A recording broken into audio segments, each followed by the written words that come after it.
बाबा फरीद। सन 1173 में फरीद का जन्म हुआ और उनका नाम फरीद उद्दीन मसूद रखा गया। बचपन में ही माँ ने फरीद को इबादत में लगा दिया। बेटा चाव व श्रद्धा से नमाज पढ़े, इसकी प्रेरणा के लिए माँ फरीद के मुसल्ले यानी वह कपड़ा जिस पर बैठकर नमाज पढ़ी जाती थी उसके नीचे शक्कर की एक पुड़िया रख देती और बेटे से कहा जाता कि नमाज पढ़ोगे तो खुदा तुम्हें शक्कर देगा। और रोज ऐसा ही होता रहा। लेकिन एक दिन माँ शक्कर रखना भूल गई, मगर फरीद को उस दिन भी वहां से शक्कर मिली। तभी से नाम पड़ गया शक्करगंज। वैसे भी प्रचलित मान्यता यही है कि फरीद की जुबान में गजब की मिठास थी। हजरत बख्तियार काकी से मुल्तान के बाद तो मानो फरीद के ज्ञान चक्षु पूरी तरह खुल गए थे। उच्च शिक्षा के लिए उन्होंने मुल्तान और कंधार में जाकर खूब अध्ययन किया और फिर दिल्ली पहुंच गए अपने मुर्शिद के पास। फरीद की यात्राओं का भी अपना एक अलग इतिहास है। फरीद पंजाब का फरीदकोट व हांसी का फरीद टिल्ला यानी बाबा फरीद का चिल्ला, ये उन्हीं की स्मृति को समर्पित है। बाबा फरीद को चिश्ती सूफी संप्रदाय के सूत्रधारों में से एक माना जाता है। अपने मुर्शिद कुतुबुद्दीन बख्तियार काकी के निधन के बाद वह अजोधन लौट गए।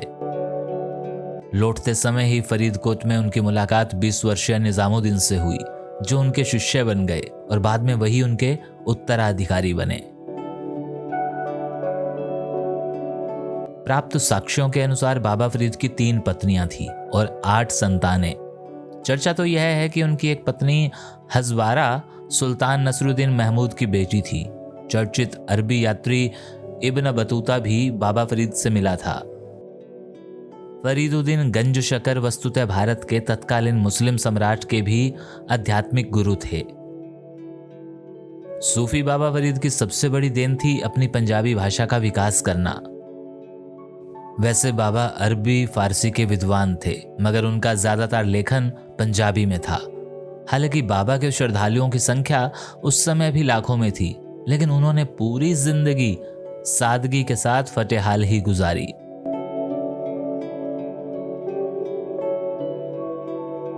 वह अक्सर एक बंद कोठे में ही इबादत करते और बाद में बाहर खड़े श्रद्धालुओं के पुरजोर आग्रह पर उनसे मुखातिब होते। वह अक्सर एक ही बात दोहराते, उस अल्लाह की खलक की सेवा ही उनकी सच्ची इबादत है। फरीदा गर्ब न कीजिए ऊंचा देख आवास, आजकल भोए लेटना ऊपर जाएं घास। बोलें शेख फरीदूं प्यारे अल्लाह लगे, इउतन होसी खाक निमाजी गोर धरे। पाकपटन शरीफ यानी अजोधन में स्थित बाबा फरीद की दरगाह सफेद संगमरमर से बनी है। पहले पहल जब बाबा ने सतलुज के किनारे स्थित इस निवास पर अपनी धूनी रमाई थी, जब एक श्रद्धालु ने कहा था, बाबा जी, यहाँ न तो पानी साफ है और ना ही कस्बे में ही साफ सफाई, इस गंदगी में आप अल्लाह की बंदगी कैसे करेंगे? तो बाबा फरीद का जवाब था, जहाँ अल्लाह की बंदगी होती है वह पतन पाक हो जाता है, और तभी से उस कस्बे का नाम पाकपटन पड़ा। सिख धर्म के संस्थापक एवं प्रथम गुरु श्री गुरु नानक देव भी बाबा के प्रशंसक थे। वह भी अपनी यात्राओं के मध्य दरगाह पर ज़ियारत के लिए आए थे। बाबा फरीद का निधन 17 अक्टूबर 1265 को यहीं पर हुआ और यहीं पर ही उन्हें सुपुर्दे खाक किया गया। इस दरगाह पर अब भी प्रतिदिन हजारों की संख्या में लोग आते हैं। दरगाह में 2 दरवाजे हैं, एक को बहिश्ती दरवाजा कहा जाता है। मान्यता यही है कि इस दरवाजे से गुजरने वाले के सभी गुनाह बख्श दिए जाते हैं और यह दरवाजा वर्ष में सिर्फ एक रात के समय ही खुलता है। इस दरवाजे के खुलने पर भारी भीड़ वहां मौजूद होती है। कई बार तो भगदड़ में लोग मारे भी जाते हैं। दूसरे दरवाजे का नाम है नूरी दरवाजा, जो कि पूर्व की ओर खुलता है। दरगाह में 2 कब्रें हैं, एक बाबा फरीद की और दूसरी उनके बड़े बेटे की। वैसे बाबा सन 1244 से लेकर 1256 तक संयुक्त पंजाब के शहर हांसी में भी रहे थे। इस क्षेत्र में चिश्ती संप्रदाय के डेरे की शुरुआत बाबा फरीद ने ही की थी। बाबा के सबसे पहले खलीफा जमाल हांसवी थे। हांसी के ही एक सूफी फकीर मुलिकबुद्दीन जरजीर को बाबा ने अपना एक खलीफा बनाकर दक्षिण में भेजा था। बाबा के 3 शिष्य सूफी साधना के क्षेत्र में बेहद चर्चित रहे। इनमें जमाल हांसवी, निजामुद्दीन औलिया और अली अहमद साबिर शामिल थे। औलिया के शिष्य निजामी जमाल हांसवी के शिष्य जमाली और अली अहमद साबिर के शिष्य साबरी कहलाने लगे।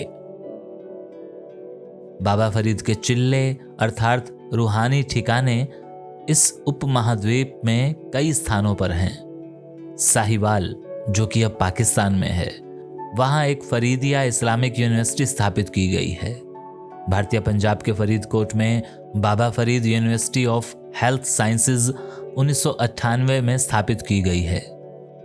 राजस्थान के जिला बीकानेर की लूनकरण तहसील में भी बाबा फरीद का चिल्ला स्थापित है।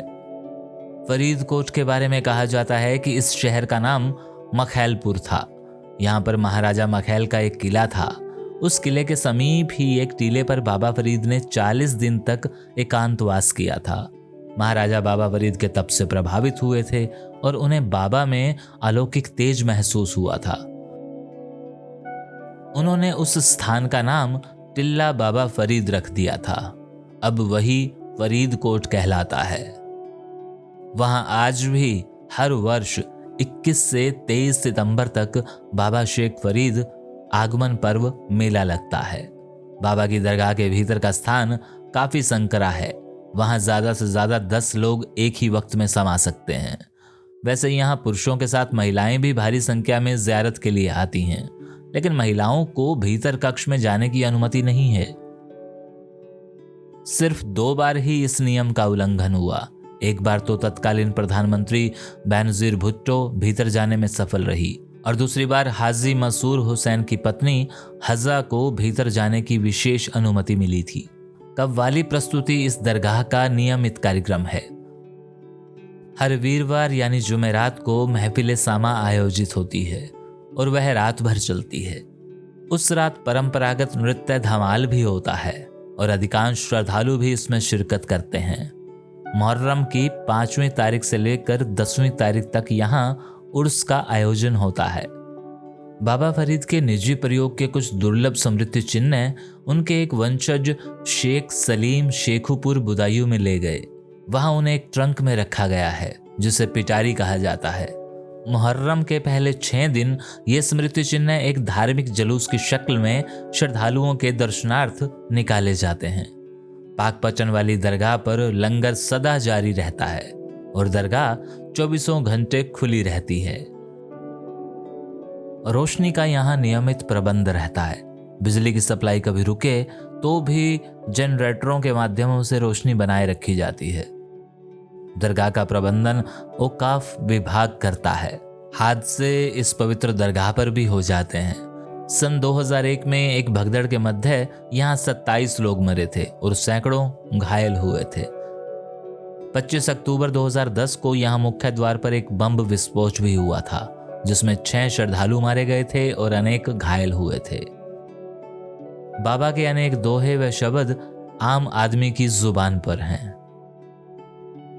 उठ फरीदा सुत्या झाड़ू दे मसीत, तू सुत्ता रब जागदा तेरी डाढ़े नाल परीत। और अब बात जाती तौर पर, ये जिस कलम के लिखारी ने लिखा है वो बाबा फरीद की नगरी पाकपट्टन में पैदा हुआ और जिसने ये आवाज़ दी है यानी मैं, ये बाबा फरीद की नगरी हांसी में पैदा हुआ। मेरी जब त्रिखा साहब से बात होती है तो वो अक्सर मुझसे कह बैठते हैं कि तुम हांसी गए थे तो क्या चिल्ले पर गए थे? तो मैं कहता हूँ कि हाँ, मैं गया था और मैंने बड़े नज़दीक से वो पूरा चार कुतुब का वो एरिया देखा है और उसे कैप्चर किया है। और ये जो आपने जितना भी मंज़र देखा है ये सारा हांसी का ही है और उसी मंज़र का है जहाँ बाबा का चिल्ला है।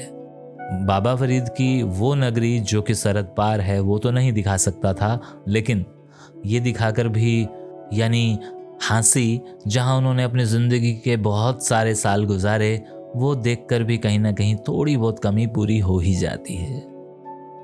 आपको बाबा फरीद से जुड़ी हुई बेशुमार वीडियोस यूट्यूब पर मिल जाएंगी, लेकिन कहीं ना कहीं बाबा फरीद की इस शहर से जुड़ी हुई वीडियो ये एकमात्र ही है।